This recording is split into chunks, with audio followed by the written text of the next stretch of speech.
자, 여러분, 이번 시간에는 3단원 자연환경과 인간에 대해서 한번 살펴보도록 하겠습니다. 자, 지리 파트입니다. 좀 외울 게 많은 그런 파트니까 한번 꼼꼼하게 한번 가보도록 하겠습니다.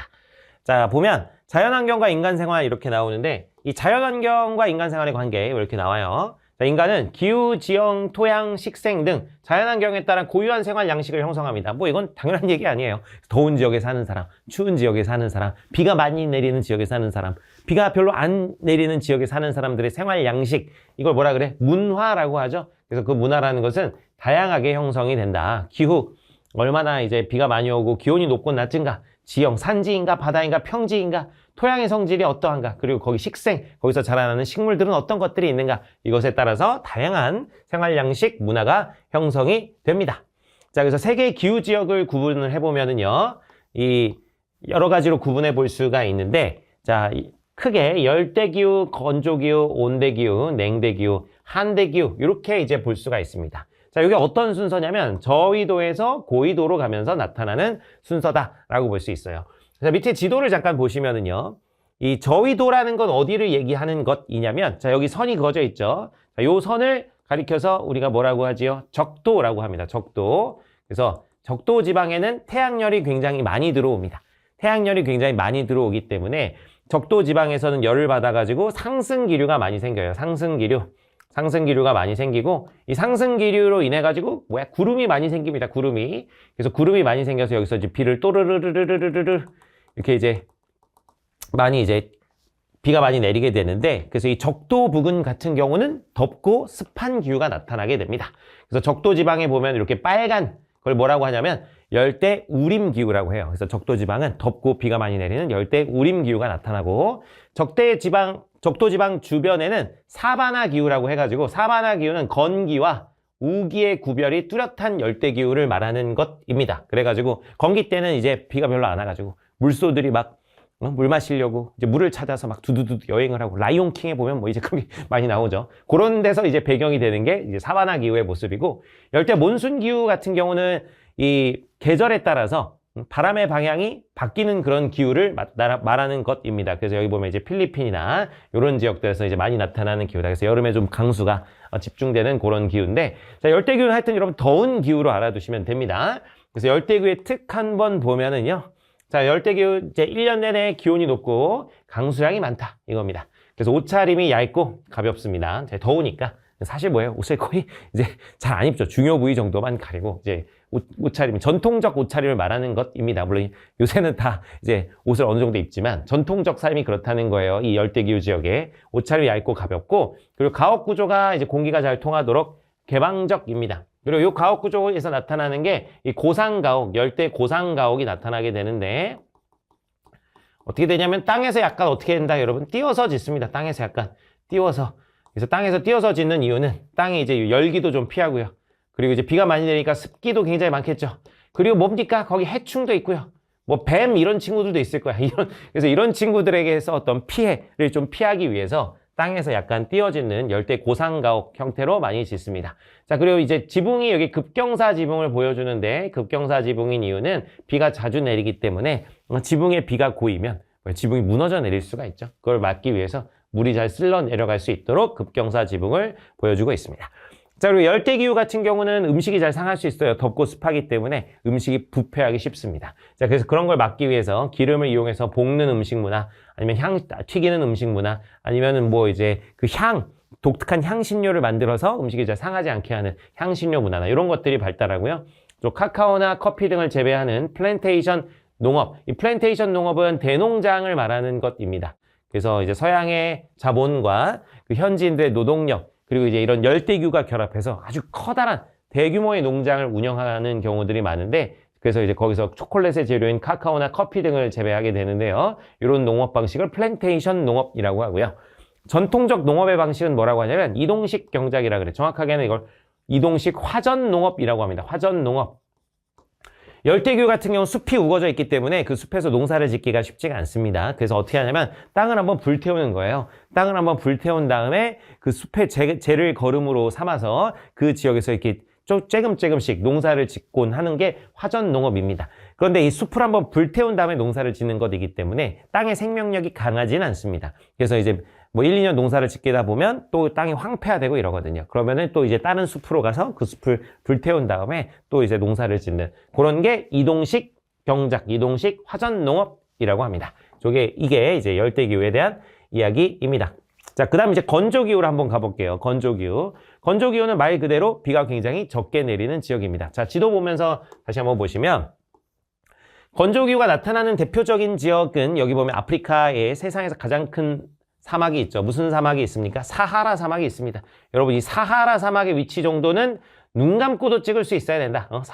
눈 감고는 못 찍겠지만 하여튼 그 정도로 그냥 딱 보면 어딘지는 아셔야 된다. 이런 얘기예요. 사하라 사막 이쪽인데 자, 이 건조기후는 왜 나타나게 되냐면 자, 여러분 여기가 이제 적도라고 해봐요. 여기가 적도, 이 적도인데 이걸 이제 눕혀본 거죠. 눕혀본 거. 지구를 눕혀본 건데 적도 지방 같은 경우는 열을 많이 받아서 상승 기류가 많이 생긴다 그랬어요. 그래서 여기서 뭐를 많이 뿌린다? 비를 많이 이렇게 뿌리게 됩니다. 자, 그래서 하여튼 이 열기를 가진 이 공기가 이제 북반구와 남반구로 이제 공기가 퍼져나가게 되는데 이 퍼져나가게 되면서 주변에게 열을 빼앗겨가지고 이제 북이 23.5도, 남이 23.5도 어느 정도 오게 되면 자, 이쪽에서는 이제 차가워져요. 그래서 공기가 이제 이번에는 하강 기류가 생기게 됩니다. 하강 기류가. 그래서 하강 기류가 생기잖아요, 여러분. 하강 기류가 생기면 이 구름이 생기지가 않습니다. 하강 기류가 생기면 구름이 생기지가 않기 때문에 여기도 이제 하강 기류가 생겨서 구름이 잘 생기지가 않게 된다 이거야. 구름이 잘 안 생기니까 뭐예요? 비가 별로 오지 않게 된다 이거지. 그래서 적도에서 한 23.5도씩 떨어진 고 지역들, 그래서 이 사하라 사막 위치한 곳, 이렇게 오세아니아의 내륙에 있는 이런 사막들이 위치한 곳, 이런 곳에서 그래서 주로 사막이 나타나게 됩니다.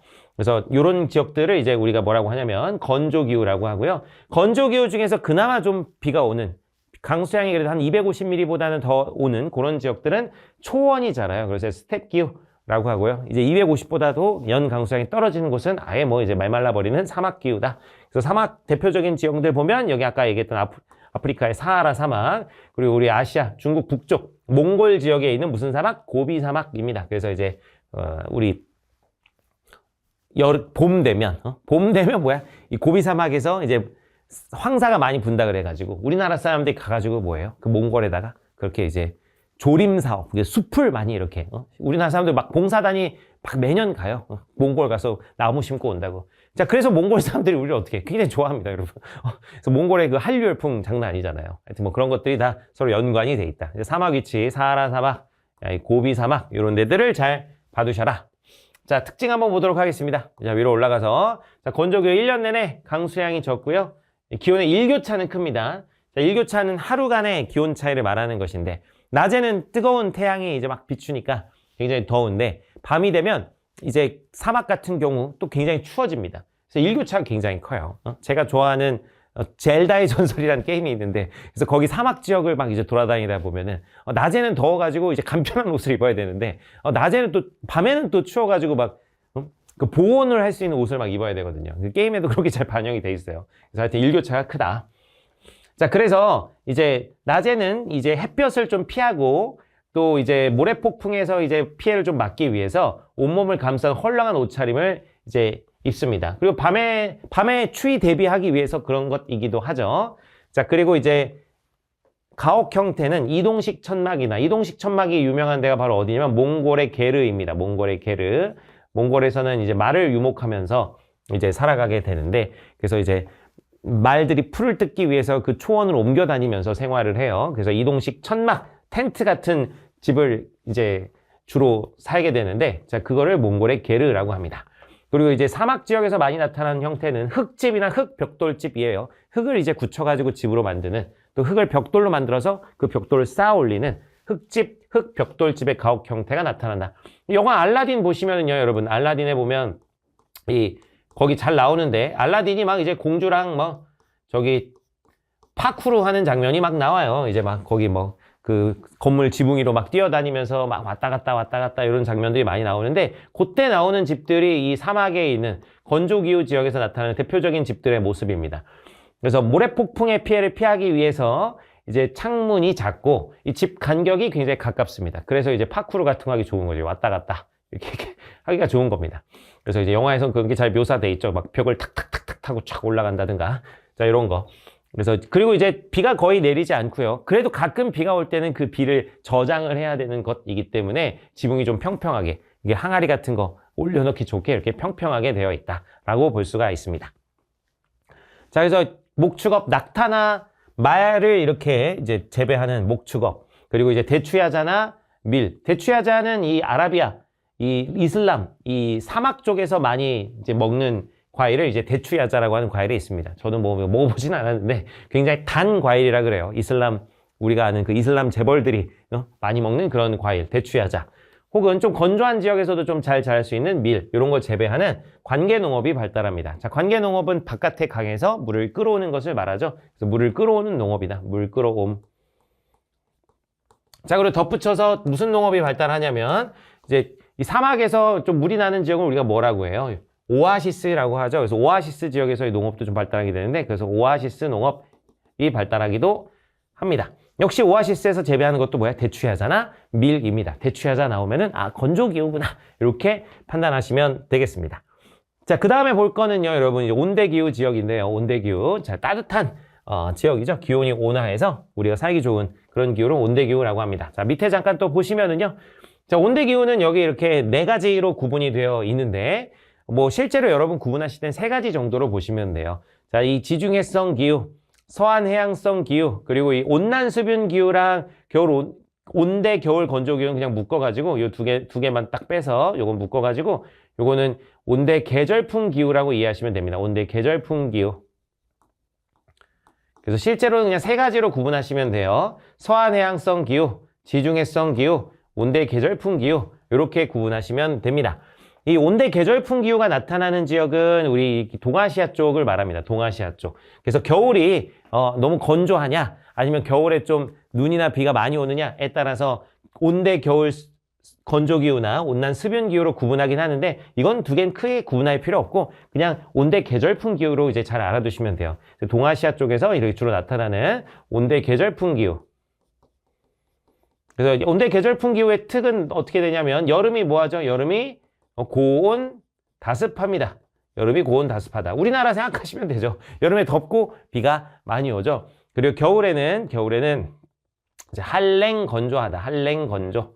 그래서 우리나라 생각하시면 됩니다. 물론 이 온대계절풍 기후 좀 깊게 들어가면 아까 얘기했지만 겨울에도 좀 습윤한 온난 습윤 기후도 있기는 합니다만 그냥 일반적으로 그냥 이렇게 보신다고 보면 돼요. 여름에는 고온 다습하고 겨울에는 한랭 건조하다 이렇게 보시면 됩니다. 자, 그 다음에 이제 보실 건 서한 해양성 기후라고 나와 있는데 여기 유럽 쪽에 이렇게 나와 있는 영국, 독일 뭐 이쪽에서 나타나고 있는 이런 형태인데 자, 여기서 나타나는 기후를 서한 해양성 기후라고 합니다. 서한 해양성 기후. 자, 서한 해양성 기후의 특 보면은 연중 날씨가 이 바다의 영향을 많이 받아가지고 대륙 같은 경우는 연중 연교차가 굉장히 큰데 이 바다 같은 경우는 연교차가 좀 작습니다. 그래서 서한해양성 기후 같은 경우는 연중 그래도 온난 습윤하다 이렇게 볼 수 있어요. 연중 온난 습윤하다. 바다의 영향을 많이 받아서 연교차가 그닥 크지 않고 그래서 겨울철에도 온도가 엄청 떨어지지는 않습니다. 그리고 바다의 영향을 많이 받아서 그래서 그래서 비가 좀 많이 오는 그런 형태의 기후를 보여주고 있다. 그래서 그 영국 하면 우리가 떠올리는 게 뭐예요? 트레치 코트 뭐 이런 거 떠올리잖아요. 중절모 트레치 코트 이런 거 하는 게 비가 많이 오기 때문에 이 겉옷을 보호하기 위해서 중절모도 쓰고 트레치 코트도 있고 그리고 장우산 이런 것도 많이 들고 다니고 하는 게 이 서한해양성 기후에서 나타나는 모습이다. 그래서 날씨가 거의 주로 흐리기 때문에 맑은 날씨가 되면 프랑스 같은 데서도 뭐예요? 맑은 날씨가 되면 사람들이 공원에서 막 이렇게 선탠하고 막 이런다 그러잖아요. 자, 그런 기후가 나타나는 지역이 서한해양성 기후다. 라고 얘기 드릴 수 있고 자, 또 하나는 뭐가 있냐면 이제 지중해성 기후가 있습니다. 지중해성. 자, 지중해성 기후는 여기 지중해가 바로 아프리카랑 유럽 사이에 있는 바다 가운데 있는 땅 가운데 있는 바다다. 그래서 지중해라고 하잖아요. 그래서 여기서 나타나는 이런 기후가 지중해성 기후다. 그래서 지중해성 기후의 특 또 정리해보면 지중해성 기후 같은 경우는 자, 여름하고 겨울하고 구별하셔야 되는데요. 여름에는 고온 건조합니다. 그래서 구름이 거의 없어요. 비가 내리지 않습니다. 그래서 여름에 굉장히 날씨가 맑다. 그래가지고 이제 여기 이런 북서유럽에 있는 사람이 여름에 여기 많이 놀러 간다고 하죠. 그래서 여름에는 고온 건조하다. 자, 그리고 겨울에는 어떠냐면 겨울에는 온난수분한 날씨를 보여줍니다.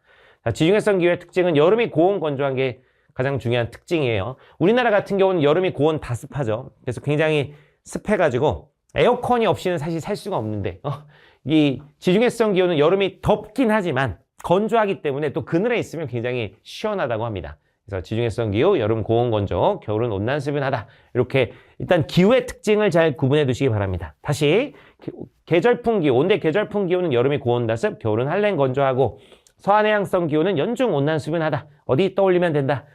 영국, 뉴욕이 아니라 영국의 런던 이런 데 떠올리면 된다는 것이고요. 지중해성 기후는 여름이 고온 건조하다. 겨울은 온난수변하다. 자, 이걸 꼭 기억해 두시고 자, 위로 넘어가도록 하겠습니다. 자, 그래서 그 온대기후 지역의 특 좀 구체적으로 보면은요. 자, 지중해성 기후 뭐라 그랬냐면 여름철에는 고온 건조하다 그랬어요. 그래서 그런 거를 버티면서 좀 잘할 수 있는 올리브, 오렌지 같은 이런 경업수를 이용한 이제 농사를 짓는데 이걸 과일나무를 이용하는 농업이다. 그래가지고 수목농업이라고 합니다. 수목농업. 자, 그리고 겨울철에 좀 한랭하고 비가 좀 자주 오는 편이라서 그런 겨울철을 이용해서는 보리, 밀 같은 곡물 농사를 짓는다. 이렇게 얘기할 수 있어요.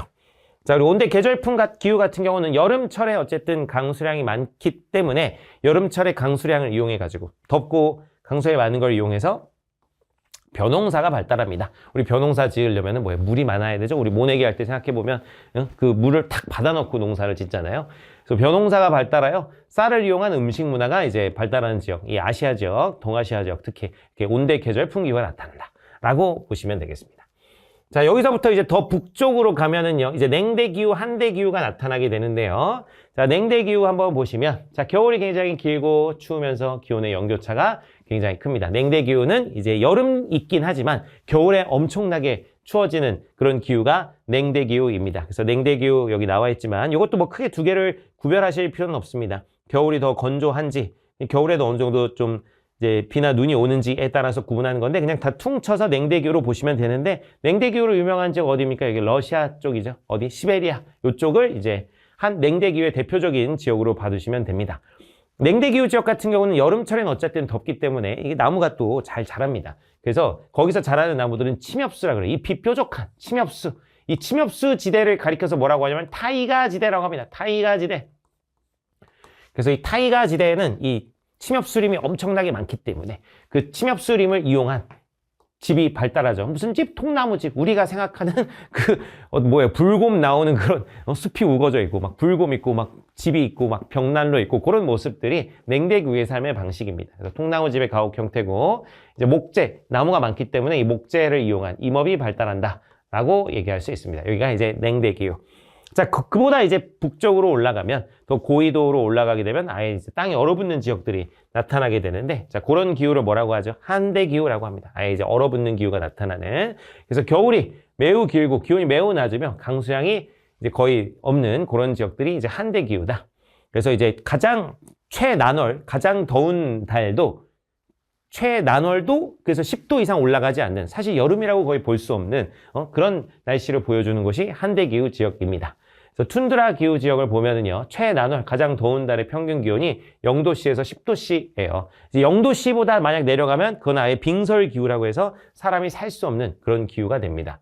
그래서 한대기후는 그래서 빙설 기후와 이렇게 툰드라 기후가 있는데 그나마 사람이 사는 지역은 툰드라 기후예요. 그나마 빙설보다는 좀 따뜻하니까. 그래서 이 짧은 여름 동안 토양층이 녹아서 건물이 붕괴될 수가 있습니다. 그래서 이제 어떻게 하느냐. 이 집을 지을 때 이 한대기후에서도 땅에서 약간 띄어서 짓는다 이거야. 땅에서 약간 띄어서. 땅에서 이제 이 땅이라고 한다면 이 땅에 기둥을 받고 그 위에다가 이제 집을 이제 짓는 이런 형태로 합니다. 그렇지 않고 그냥 땅에다가 집을 지어버리면 겨울철에는 땅이 이제 얼어붙어 있어서 단단해서 괜찮은데 여름철 되면 땅이 또 녹아버려가지고 집이 이제 무너져 내릴 수가 있고요. 또 겨울철에도 집에다가 난방을 이제 피게 되면 뭐예요? 역시 또 그 난방 열 때문에 땅이 녹아가지고 역시 이 건물이 붕괴될 위험이 생깁니다. 그래서 이 한대기후 지역에서 이렇게 얼어붙은 땅이 녹는 걸 막기 위해서 약간 띄어서 이렇게 집을 짓게 되는 이런 모습을 보여줍니다. 그래서 이 고상가옥을 보여준다. 그리고 이제 송유관도 이런 땅에서 약간 띄어서 짓는 형태로 많이 한다라고 볼 수가 있겠습니다. 그래서 한대기후 이렇게 볼 수 있어요. 자, 이렇게 이제 기후 구분을 좀 해봤습니다. 자, 여러분 다시 한번 좀 보면은요, 적도를 중심으로 생각하시면 돼요. 적도를 중심으로 적도에서 뭐가 나타난다, 여러분? 열대가 나타나고요. 적도에서 조금 고緯도로 가면 무슨 기후가 나타난다? 건조기후가 나타나고요.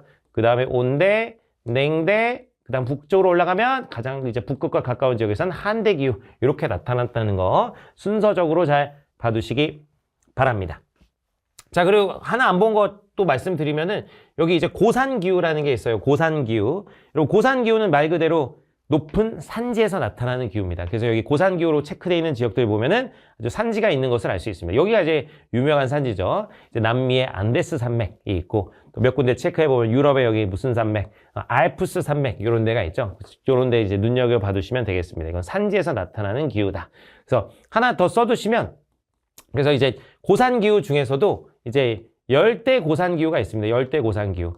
그래서 이 열대 지역에서 나타나는 고산기후라고 한다면 자, 그럼 열대 지역이라면 적도가 지나가는 부근일 거 아니에요? 적도가 지나가는 이 적도가 지나가는 지역의 고산기후. 특히 이제 어디냐? 여기 에콰도르 뭐 이런 데가 이제 그런데 적도가 지나가는 데 나타나는 이제 산지에서 나타나는 기후인데 자, 그래서 이 열대 고산기후는 어떤 특징을 보여주느냐? 열대 지역이니까 어느 정도 기온이 높겠지만 산지로 올라갈수록 여러분 어떻게 되냐면 산지로 올라갈수록 이 태양과 가까워지니까 선생님 열 에너지를 많이 받지 않을까요? 하지만 반대입니다, 여러분. 우리가 열 에너지를 받는 건 태양으로부터 직접 받는 것보다는 이 지표면에서 반사돼서 나오는 자, 이걸 뭐라 그래? 복사열이라 그러죠. 복사열로부터 에너지를 더 많이 받습니다. 그래서 우리가 높은 데로 올라가게 되면 시원해지고 더 나아가서 추워지는 게 이 땅에서 복사열로부터 멀어지기 때문에 그렇습니다. 그래서 열대 지방에 있는 고산기후 같은 경우는 그래서 더운 지역이지만 이 지표면에서 꽤 올라와 있기 때문에 굉장히 시원한 기후가 나타납니다. 자, 열대 고산기후를 그래서 뭐라고 하냐면 상춘기후라 그래요. 상춘기후. 그래서 늘 봄과 같다. 그래서 상춘기후입니다. 늘 봄. 언제나 봄과 같다. 그래서 상춘기후, 늘 봄과 같다. 이렇게 얘기를 합니다. 그래서 1년 내내 봄과 같은 기후가 나타나고 그래서 살기가 좋다. 뭐 이런 게 열대 고산기후의 특입니다. 이런 지역들이 그렇습니다. 자, 넘어가셔서 자, 지형과 인간 생활 뭐 이렇게 나와 있습니다. 자, 세계의 다양한 지형 이렇게 나와 있는데 그래서 뭐 산지, 평야, 해안, 사막, 화산, 빙하 뭐 다 아는 것들이죠. 여러분 다양한 지형들이 나타나고 있고요. 이거는 우리의 삶에 또 인간의 산업에 굉장히 많은 영향을 주고 있다. 이런 얘기입니다. 산지나 사막은 장애를 유발하고 하천은 이제 배를 타고 다니면서 교통로로 이용될 수 있다. 자, 산지 같은 경우는 해발 고도, 높이가 굉장히 높고요. 경사가 급해서 생활에 좀 불리합니다. 자, 밭농사 주로 하고 산지에 적응한 라마, 알파카 이런 친구들 키우고 뭐 이제 광물 같은 거 캐는 광업 그리고 이제 살기 좋은 곳들은 아까 이제 고산 기후가 나타나는 그런 지역들 같은 경우는 고산 도시가 발달하기도 하고 그런 거 구경하러 관광 산업도 발달하기도 합니다. 자, 평야 지역 같은 경우는 지형이 완만하고 평탄해서 농사 짓기 좋고요. 교통로 건설이 유리하기 때문에 인간 생활이 유리하죠. 그래서 농사도 많이 짓고 이제 하천 주변에 특히 이제 인구가 많고요. 도시가 발달하게 된다. 해안 지역 같은 경우는 육지와 바다가 만나는 곳입니다. 그래서 배를 이용하기도 좋고요. 또 그리고 땅도 있으니까 농사를 짓기도 불편한 건 없습니다. 그래서 교역과 인간 생활에 여러모로 유리하다. 농업업, 양식업. 양식업은 이제 물고기 같은 거 이제 키우는 것을 말하는 거죠. 대규모 항구와 산업단지. 우리나라로 보면 이제 부산, 울산 이런 데죠. 해안 지형을 이용한 또 관광 산업이 발달할 수도 있다. 그리고 이제 독특한 지형들이 있는데 화산 지형, 빙하 지형, 카르스트 지형 이런 것들은 독특한 경관을 이용해 가지고 관광 산업이 발달합니다. 카르스트 지형 같은 경우는 요거는 이제 석회암이 이제 물에 잘 녹는데 그래서 이 물을 많이 닿아 가지고 잘 녹은 부분과 남아 있는 부분이 이제 기괴한 모습을 보여주면서 카르스트 지형들이 많이 또 형성되기도 하죠. 자, 넘어가도록 하지요. 자, 시민의 권리 한번 보도록 하겠습니다. 자, 시민의 권리 한번 보시면은 자, 먼저 우리 시민의 권리를 침해할 수 있는 자연재해가 있습니다. 자연재해는 이런 자연환경 요소들이 우리들에게 피해를 주는 현상인데 두 가지 구분하셔야 됩니다. 기상현상에 의해서 즉 날씨와 관련된 자연재해가 있고요. 지각변동, 땅의 움직임과 관련된 자연재해가 있습니다. 가뭄, 홍수, 폭설, 태풍 이런 거는 날씨와 관련된 거죠. 다 아는 얘기고요. 지각변동에 의한 건 화산활동, 화산 폭발해가지고 막 난리 나고 우리나라도 뭐 그런 얘기 많잖아요. 백두산이 이제 폭발할 때가 왔다 뭐 이러는데 사실 그거 정확하게 예측하기 쉽지 않다 그러죠. 하여튼 이런 거 또 이제 지진 그리고 또 이제 물속에서 바닷속에서 지진이 일어나서 그 충격파로 대규모 파도가 해안가를 강타하게 되는데, 자, 그걸 지진해 우리가 쓰나미라고 하는 이런 것들은 이제 지각 변동에 의한 자연재해가 되겠습니다. 그래서 이런 피해는 인명 재산 피해 있고요. 기반시설 파괴하고요. 악영향을 끼친다. 자, 이런 것들은 뭐라고요? 자, 백두산이 언제 폭발할지 우리가 예측할 수 쉽지 않다 이거야. 그래서 발생 시와 피해 규모를 예측하기 어렵기 때문에 평상시에 훈련을 잘 해야 된다. 그리고 재해가 만약 발생하면 신속하게 복구 체계를 마련해야 된다. 그래서 정부가 해야 될 것은 자, 대책을 마련하고요. 특별 재난 지역을 지정하고 재난지원금 같은 거 지급하고 풍수의 보험 이런 재해를 대비한 보험의 보험료를 평소에 좀 보조를 해줘야 된다. 뭐 이런 얘기들이 나와 있습니다. 자, 우리나라 헌법에 보면은 이 쾌적한 안전한 환경에서 살 권리를 명시하고 있는데요. 자, 34조에서 안전권이라는 것을 명시하고 있고 35조의 환경권이라는 것을 명시하고 있습니다. 그 내용을 한번 보시면 34조 제6항 국가는 재해를 예방하고 국민을 보호하기 위해서 노력해야 된다. 안전권을 명시하고 있고요. 35조 1항 모든 국민은 건강하고 쾌적한 환경에서 생활할 권리를 가진다. 환경권을 이제 명시하고 있습니다.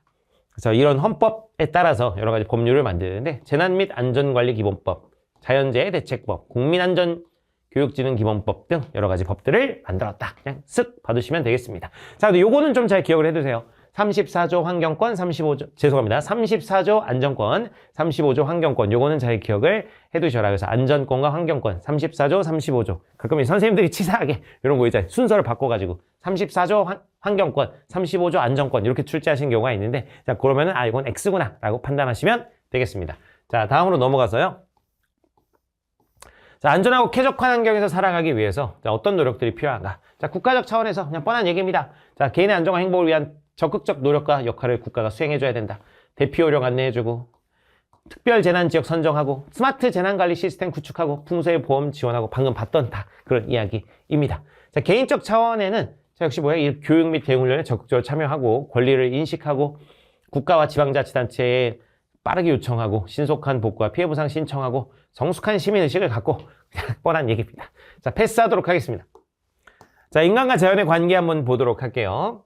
자, 자연을 바라보는 뭐 관점들이 있는데 자, 인간중심주의 자연관이 있습니다. 말 그대로 인간중심주의적으로 바라보는 것입니다. 그래서 자연은 인간이 이용해야 될 대상이다 이렇게 보는 거죠. 그래서 이성을 지닌 인간을 가장 가치 있는 게 여기고 인간의 이익이나 필요에 따라서 자연의 가치를 평가한다. 자, 이걸 가리켜서 그래서 뭐라고 하느냐? 이분법적 관점이라 그래요. 인간과 자연을 딱 이렇게 쪼개서 본다 이거야. 그래서 인간은 뭐야? 자연과 구별되는 우월한 존재다. 그럼 자연은 뭐냐? 자연은 인간이 사용할 도구이자 수단이다. 그래서 자연의 도구적, 수단적 가치를 강조하는 겁니다. 그래서 자연을 인간의 욕구를 충족하는 도구로 이용한다. 이렇게 볼 수가 있죠. 자, 사상가들 구체적으로 한번 살펴보면은요. 자, 아리스토텔레스는 뭐라고 얘기하냐면 아리스토텔레스의 이 세계관을 뭐라고 하냐면 목적론적 존재론이라 그래요. 목적론적 존재론. 그래서 모든 존재는 다 목적을 지닌다. 이런 얘기예요. 그래서 식물의 목적은 뭐냐? 식물은 동물을 생존을 위해서. 자, 그렇다면 동물은 인간의 생존을 위해서 존재한다 이거야. 그래서 그럼 인간은 뭐야? 인간은 행복이 목적이야. 행복. 인간은 행복이 목적이기 때문에 이 식물이나 동물은 결국에 인간의 행복을 위해서 존재하는 것이다. 이런 얘기. 인간 중심주의고요. 자, 아퀴나스는 중세 신학자예요. 중세 신학자. 그래서 이 중세 신학자의 관점에서 이 동물과 인간은 급이 다르다 이거야. 신의 섭리에 따라서 동물은 인간이 사용하도록 운명 지어졌다. 인간은 신의 모사입니다. 이 기독교적 관점에서 인간은 신을 닮은 존재이지만 자연은 그냥 단순한 신의 피조물이에요. 그래서 신의 섭리에 따라서 그냥 피조물에 불과한 동물은 신의 모사인 인간이 사용하도록 운명 지어졌다. 그래서 야수를 죽이는 건 전혀 죄가 될 수 없다. 이런 얘기를 하고 있습니다. 자, 베이컨과 데카르트는 말이죠. 이 사람들은 아주 강경한 인간 중심주의입니다. 근대 사람으로서 강경한 인간 중심주의를 가지고 있는데 자, 뭐라고 하는지 한번 보시면 자, 베이컨 이렇게 얘기합니다. 방황하고 있는 자연을 사냥해서 우리 노예로 만들어서 인간에게 봉사하도록 해야 된다. 자, 과학의 목적은 자연을 인간의 의도에 맞게 변형시켜 인간의 활동 영역을 넓히는 것이다. 이렇게 얘기하죠. 베이컨이 한 가장 유명한 말이 뭡니까? 아는 것이 힘이다입니다. 아는 것이 힘. 그래서 자연에 대해서 우리가 알면 자연에 대해서 뭘 갖게 된다? 힘을 갖게 된다. 그걸 통해서 자연을 정복하고 인간이 자기 목적을 잘 실현을 해야 된다. 이렇게 얘기하는 게 베이컨의 입장이고요. 자, 데카르트. 자, 우리는 자연의 주인이자 소유자가 될 수 있다. 인간은 정신을 소유한 존엄한 존재지만 자연은 의식이 없는 물질일 뿐이다. 자, 데카르트가 한 유명한 말은 뭐죠? 나는 생각한다. 고로 존재한다 입니다. 나는 생각한다. 고로 존재한다. 자, 그러면 자연이라는 존재는, 자연은 생각이라는 걸 할 수 없는 존재다 이거야. 자연은 이성이 없다. 영혼이 없다. 이 이성, 정신 이런 것들을 인간만 가진다. 그래서 이성을 지닌 인간과 물질적 자연을 딱 쪼개보면서 인간이 결국 자연의 주인이자 소유자가 된다. 이렇게 얘기했던 게 데카르트의 입장입니다. 자, 칸트는 뭐라 그러냐면요. 칸트는 늘 인격성을 중시했던 그런 사상가인데요. 그래서 이 칸트는 뭐라 그러냐면 자연이나 동물을 파괴하면 내 인성이 안 좋다 이거야. 그렇잖아요. 길고양이 내가 막 때린다고 해봐요. 그러면은 그 폭력성이 점점점 내가 커져서 나에게 안 좋은 영향을 준다 이거야. 자연을 파괴하는 것도 마찬가지죠. 자연을 내가 막 함부로 파괴하고 막 불 지르고 하하하 막 이러면 그게 결국 내 인성에 안 좋은 영향을 준다 이거야. 그래서 칸트는 동물이나 자연을 어느 정도 보호하자고 합니다. 근데 그게 동물이나 자연을 위해서가 아니라 내 인성을 위해서 하는 것이기 때문에 칸트는 인간 중심주의 사상가입니다. 그래서 동물에 관한 우리의 의무는 내 인간성을 실현하기 위한 간접적인 의무에 불과하다. 이렇게 얘기합니다. 간접적. 칸트니까 간접적으로 외우시면 되겠죠. 그래서 동물 자체에 대해서 우리가 의무를 갖는 게 아니라 내 인성에 대해서 우리는 의무를 갖는 것이기 때문에 동물과 관련해가지고 동물 함부로 괴롭히지 말아야겠다. 근데 그건 동물을 위해서가 아니다라는 거예요. 그래서 그걸 간접적 의무라고 표현을 합니다.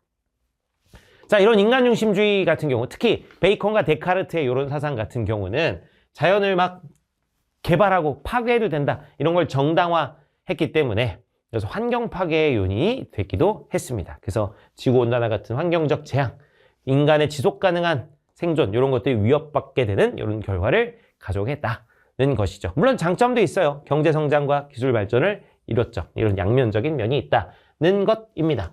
자, 그래서 이제 또 등장하게 된 것이 생태 중심주의 자연관입니다. 생태 중심주의는 그래서 이 생태계 전체를 우리가 도덕적으로 고려해야 된다. 특징을 보면 전일론적, 전체가 하나다 이런 얘기예요.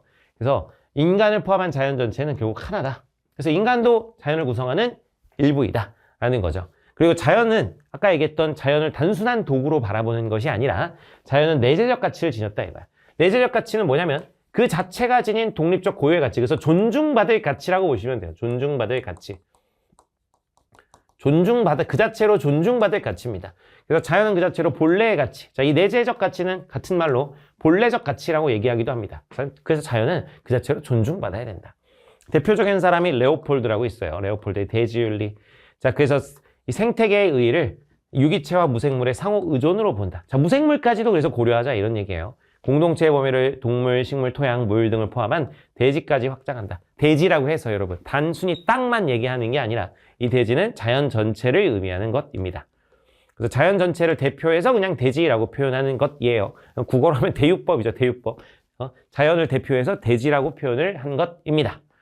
자, 평가를 보시면 자, 인간이 생태계를 보존해야 할 의무가 있다는 점을 일깨움으로써 환경 문제 해결에 실마리, 단초를 제공했지만 또 이게 너무 지나치 극단화되면 어떤 문제가 있냐면 생태계 보호를 위해서 인간의 희생까지도 강요할 수 있다 이거야. 인간이 너무 많아지면 환경이 너무 안 좋잖아. 지금까지 환경오염의 주범은 인간이야. 그러니까 인간도 좀 줄여야 돼. 거의 어벤져스 타노스 되는 겁니다. 그래서 우주 전체의 균형이 깨지니까 생명체는 절반 날려야겠다. 이게 타노스잖아요. 인피니티 스톤을 찾아다니고. 자, 그런 것을 뭐라고 하냐면 환경 파시즘이라고 해요. 환경 파시즘. 그래서 환경 파시즘은 이 파시즘이란 말이 여러분 파시즘은 전체주의를 말합니다. 전체. 그래서 환경 전체를 위해서 개체를 희생시킬 수 있다. 이렇게 보는 게 파시즘이거든요. 그래서 생태계 전체의 선을 위해서 인간 개인의 선까지 희생할 수 있다. 이렇게 보는 건 환경 파시즘. 너무 극단적이다. 이렇게 비판을 받을 수 있습니다. 자, 다음으로 넘어가서 인간과 자연의 바람직한 관계를 한번 보도록 하겠습니다. 자, 인간과 자연은 어쨌든 연결된 유기적 관계를 갖고 있어요. 자, 이런 것에 주목했던 것이 바로 동양의 자연관입니다. 그래서 동양의 자연관은 기본적으로 환경 친화적이다 라고 볼 수 있어요. 자, 유교는 뭐라고 하냐면 만물이 본래적 가치를 지닌다. 존중받을 가치가 있고요.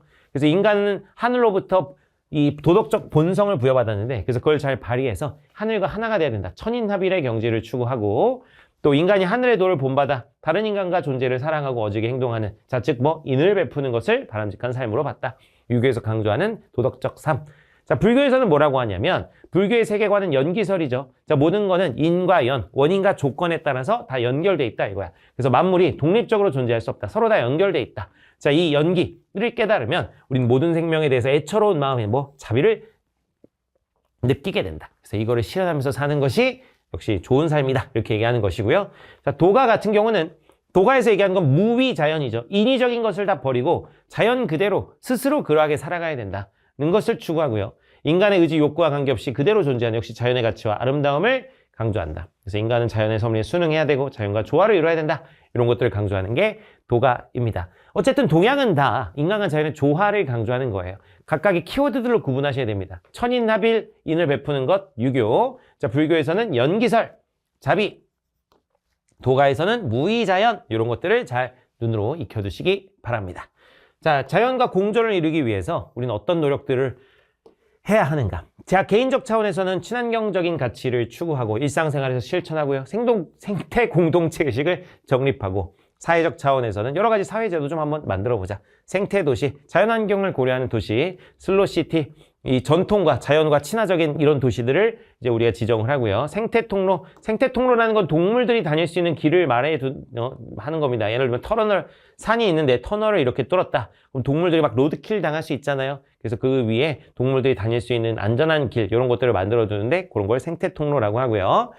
자연휴식연제, 말 그대로 숲 같은데 우리가 지정해가지고 사람들이 계속 드나들면 그 숲이 파괴되니까 일정 기간을 정해서 이 숲은 어느 기간까지는 못 들어간다. 이렇게 하는 게 자연휴식연제입니다. 자, 그리고 환경영향평가. 자, 대규모 사업, 뭐 예를 들면 아파트를 짓는다거나 공장을 짓는다거나 하면 주변에 미치는 영향이 크기 때문에 사전에 이 공사가 주변에 어떤 영향을 줄지 이런 것들을 평가해 보는 게 환경영향평가 제도고요. 그래서 갯벌을 또 복원하고, 옛날에는 우리나라에서 갯벌을 다 메워가지고 이제 간척지로 만들어서 그 위에 막 공장도 짓고 막 이랬었는데, 이제 그런 것보다 자연 그대로 갯벌을 좀 복원하자. 그리고 하천 생태계도 좀 복원할 수 있게 신경을 많이 쓰자. 뭐 이런 것들이 사회적 차원입니다. 넘어가시죠. 자, 환경 문제 해결을 위한 노력 한번 보시면은, 자, 먼저 다양한 환경 문제가 나타나고 있습니다. 지구온난화, 사막화, 열대림 파괴, 오존층 파괴, 산성비 뭐 이런 것들이 나타나고 있는데, 환경 문제의 원인을 보면은 자원 소비도 많이 늘어났고요. 그러다 보니 오염 배출 늘어났고요. 또 자연이 스스로를 정화할 수 있는 능력, 이거를 자정 능력이라고 하는데, 자정 능력을 상실해 가면서 생태계가 점점 파괴되어 가고 있다. 그래서 이제 오염 정도가 이제 일정 수준을 넘어섰다. 이런 얘기입니다. 자, 이 특징을 보면은요, 굉장히 오랜 시간을 걸립니다. 환경 문제를 회복하는데 오랜 시간이 걸리고, 많은 비용이 생기고, 쉽지도 않아요. 그리고 인간의 생존은 위험하죠. 그리고 그 한 지역에만 머무르는 것이 아니라 전 지구에 영향을 미친다.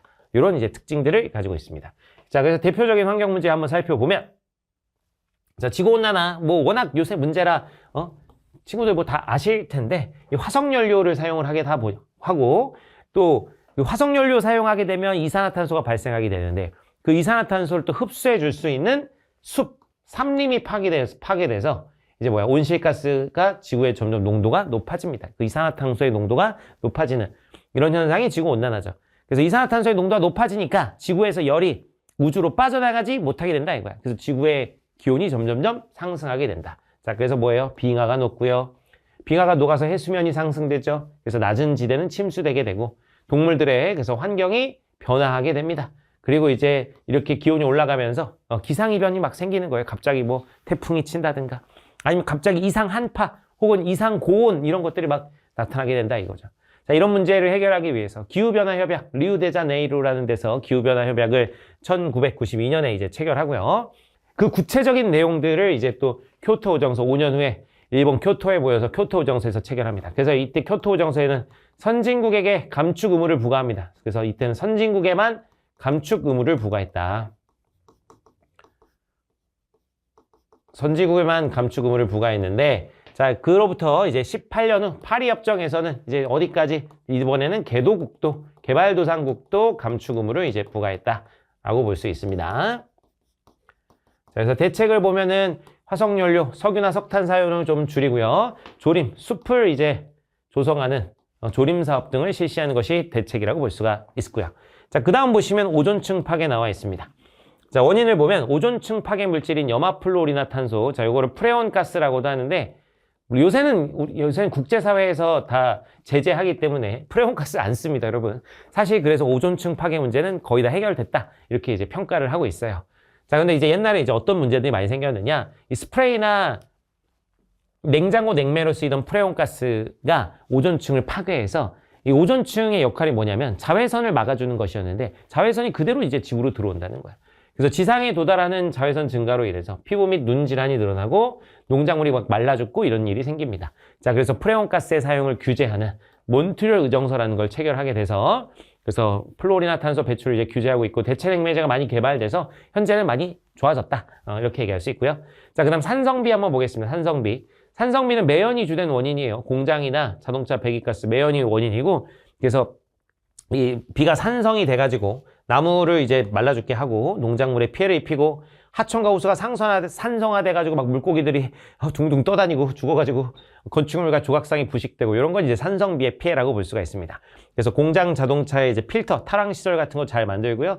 이제 대체 에너지 자원 좀 개발하고 국가 간 이런 문제 해결하겠다는 협력 이런 것들이 대책이라고 볼 수 있겠네요.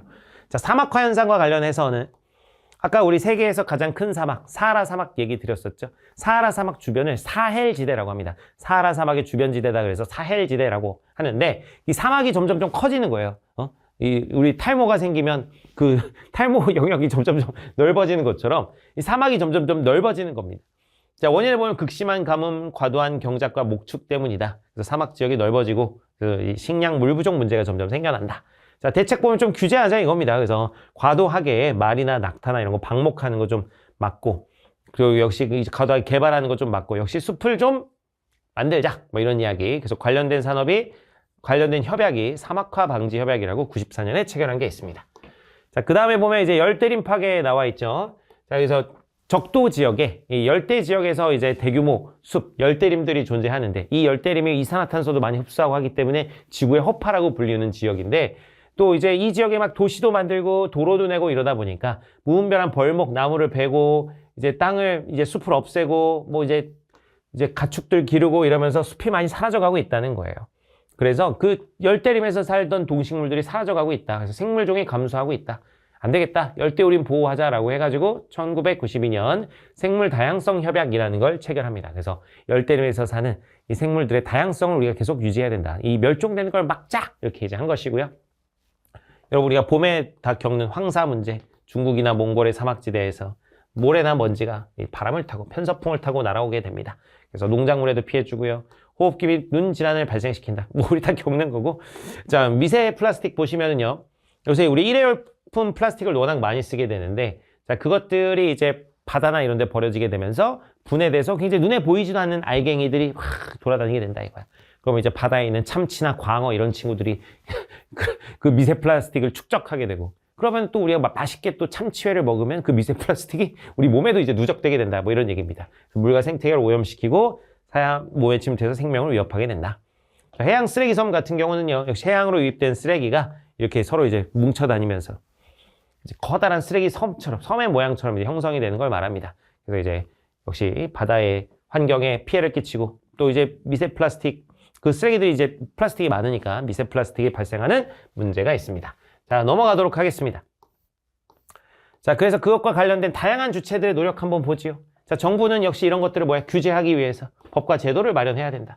그래서 환경정책기본법, 자연환경보전법, 오염물질 배출 시 여러 가지 처벌을 해야 된다. 자, 그리고 또 온실가스 배출권 거래제라는 게 있어요. 요거 이제 교토 우정서 때 도입이 된 것인데, 자, 그래서 온실가스 배출 허용량을 미리 정해놓는 거야. 그래서 A기업은 이 정도, B기업은 이 정도, C기업은 이 정도 이렇게 온실가스 배출할 수 있는 허용량을 정해놓으면 만약 그 기업이 친환경 기술을 개발해서 온실가스를 거의 배출하지 않았다면 그래서 남는 그 허용량을 다른 기업과 좀 서로 사고 팔 수 있게 하는 이런 것들을 말하는 제도가 온실가스 배출권 거래제입니다. 자, 그리고 이제 환경영향평가라고 아까도 말씀드렸지만 어떤 대규모 사업을 일으키기 전에 환경에 미칠 영향을 이제 미리 사전에 평가해 보는 게 환경영향평가. 자, 그리고 저탄소 녹색 성장 정책 추진해야 된다. 그래서 친환경 기업에 보조금 주고 뻔하죠. 신재생에너지 산업 육성하고 자, 친환경 제품에 대한 정보도 정부가 제공해야 되는데 탄소 발자국 라벨을 부착해가지고 그래서 여러분 여러분 상품 요새 전자제품 같은 거 사면은 이 상품과 관련해서 이산화탄소는 얼마나 발생했습니다. 이런 게 막 라벨이 붙어 있는 게 있어요. 그래서 상품을 생산하고 소비 폐기하는 과정에서 이산화탄소가 얼마나 발생하는지 표기한 것이고 에너지 소비 효율 등급 표시제 이건 여러분 집에 에어컨 보시면 다 달려있죠. 에어컨이나 냉장고 보면 몇 등급입니다. 이렇게 달려 있습니다. 그래서 5등급 미달 제품은 아예 판매할 수 없게 이렇게 만드는 것. 이 정부의 역할이 되겠습니다. 그리고 환경정책, 에너지 절약 실천 이런 거 이제 홍보하고요. 국제협약 가입하고 이런 것들. 자, 기업들 같은 경우는 기업 윤리와 사회적 책임 의식을 좀 준수하면서 환경오염 물질 축소하고 환경 친화적 기술 개발하고 신재생 에너지 사용을 확대하자. 자, 여기서 이제 알아둘 거 우리 R200이라는 게 있습니다. 자, R200은 뭐냐면, 자, 기업이 사용하는 전력의 100%를 언제까지? 2050년까지 다 재생에너지로 전환하겠다라는 캠페인을 R200이라고 합니다. 2050년까지 재생에너지로 다 전력을 충당하겠다라는 것이에요. 자, 기술 혁신을 통한 오염물질 배출 최소화. 뻔한 얘기고요. 자, 시민사회의 노력 한번 보도록 하죠. 자, 그래서 정부의 환경정책을 지지 및 비판, 시민단체들, 이런 에 대해서 이제 이런 활동들을 많이 하고, 기업의 환경 파괴 행위 감시, 그린피스, 이런 데서 이런 거 감시 많이 하죠. 그래서 환경 관련 시민운동 전개하게 되는데, 그 여러 비정부 기구들이 있습니다. 그린피스, 세계자연기금, 지구의 벗, 이런, 기구들이 있다. 자, 밑에 여러분 시험에 잘 나오는 건 국제협약입니다. 선생님들이 딱 시험 내기 좋잖아요. 자, 그래서, 자, 람사르 협약은 습지 파괴 막는 거예요. 람사르는 습지. 자, 그 다음 몬트리올 의정서 같은 경우는 아까 잠깐 봤던 오존층 보호. 자, 바젤 협약 같은 경우는 폐기물 이동을 막는 거예요. 폐기물 이동을 통제하는 것이다. 그래서 선진국들이 이 개발도상국들한테 폐기물 막 넘기면서 짬 처리시키고, 야, 이거 니네가 좀 처리해. 이런 걸 막기 위해서 바젤 협약, 폐기물 이제 이동을 막는 것이고, 기후변화 협약, 자, 지구온난화 방지 위해서 온실가스 규제하는 것, 최초의 협약이라고 볼 수 있고, 생물 다양성 협약, 아까 얘기했던 열대림을 보호하기 위해서, 열대림에 사는 생물종을 보호하기 위한 그런 협약이었고요. 자, 사막화 방지 협약 말 그대로 사막이 늘어나는 걸 막자, 이런 얘기고. 자, 교토 우정서, 자, 기후변화 협약 이후 5년, 다 연결해서 볼 수가 있습니다. 기후변화 협약에 따라 온실가스 감축 목표를 이제 구체적으로 규정하고 선진국에게 감축 의무를 부과한 것이 교토 우정서다라고 볼 수가 있겠습니다. 자, 넘어가시죠. 자, 그럼 우리 시민들은 뭐 해야 되느냐? 자, 지속 가능한 삶 추구하고요. 환경에 대한 책임감을 가지고 적극적으로 실천하자. 이런 이야기. 생태 소양을 갖추고 환경을 고려하는 생태 전환적 사고를 하자. 이런 얘기입니다. 그래서 구체적인 실천 방안을 보시면은요. 녹색 소비, 제품의 생산, 유통, 소비, 폐기하는 전 과정에서 친환경적인 가치를 충족하는 상품을 주로 구매하자. 자, 로컬 푸드. 로컬 푸드가 뭐예요? 우리 지역에서 나는 푸드 이거예요. 저 멀리 무슨 노르웨이 이런 데서 오는 거, 연어. 저 노르웨이 연어 좋아하지만, 노르웨이에서 오는 연어 이런 거는 아주 많은 거리를 이동하면서 많은 이산화탄소를 발생시켰을 거 아닙니까? 배를 타고 오면서. 그래서 장거리 이동에 따른 환경 피해를 최소화하기 위해서 우리 지역 내에서 만들어진 농산품을 구매하자. 로컬 푸드입니다. 자, 플로깅이라는 것은 스웨덴어인데, 스웨덴어에서 이제 줍다라는 말과 조깅하다라는 말이 합쳐져서 쓰레기를 주우면서 달리는 운동이다 라고 볼 수가 있겠고, 자원 및 에너지 절약, 일회용품 사용을 좀 멀리하고 재사용, 재활용 이런 것 좀 하고 대중교통 하자, 이런 얘기가 나와 있습니다. 자, 여기 이제 3단원 이제 마무리 하겠습니다. 자, 여러분 앞에 이제 기후 구분을 좀 잘 하시는 게 중요하고, 그리고 그 관점들이 있었잖아요. 인간 중심주의 관점의 사상가들, 생태 중심주의, 이런 것들도 잘 구분해 두시고, 그리고 방금 봤던 내용들 중에서는 그 조약들 있죠. 조약 협약들. 그래서 뭐와 관련된 협약인가, 이런 것들을 잘 꼼꼼하게 암기해 두시기 바랍니다. 자, 마치겠습니다.